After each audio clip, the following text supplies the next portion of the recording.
Para tudo, vai ser com este carro aqui. Ele não tem motorista, ele é comandado por este controle remoto. Atenção, vou ligar o carro. Agora, vou colocá-lo para frente. O carro está andando com controle remoto, esse carro desse tamanho. Legal, legal, bem bolado. E atenção para a buzina. E para incrementar mais ainda, produção,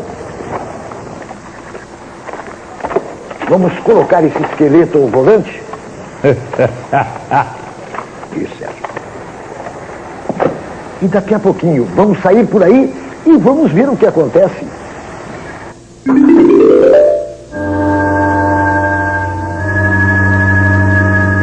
é que é? Cemitério do Braço.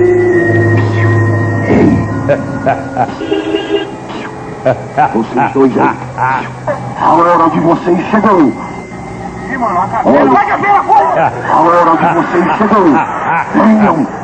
Vocês dois vão para o inferno. Vocês dois aí. Vocês dois aí. A hora de vocês chegou. Venham. Não vão sozinhos para o cemitério. Venham. E vocês vão para o inferno. Depois vão sozinhos para o cemitério. Veja, a hora é chegada. Ei, você. Ei, você.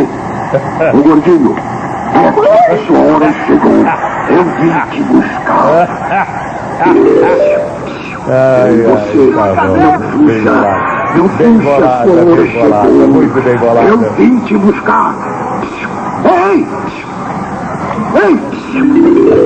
A hora de vocês. É uma cadeira dirigida. Não fujam!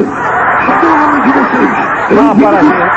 As pessoas que ainda não perceberam, é uma caveira que está dentro do automóvel e o automóvel está funcionando com o controle remoto. É o esqueleto, é por isso que está todo mundo correndo. Então continua, vamos lá.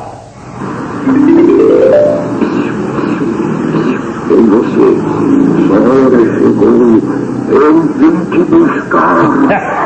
Você te fugir. Eu vou te apanhar onde estiver.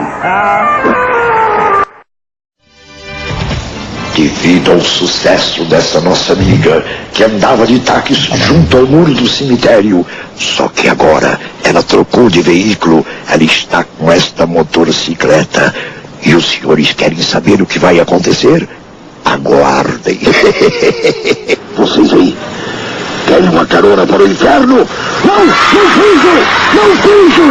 Venham comigo na minha troca, vamos todos para o inferno!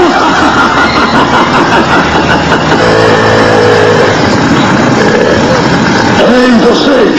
Ei, vocês! Vamos na minha troca para o inferno! Não fujam, covardes!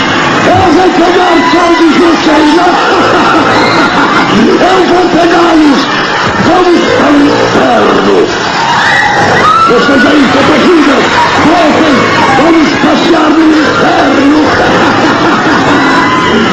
Ei, vocês aí, vem aqui, venham, voltem, não, eu quero, eu vou pegá-la, vamos para o inferno,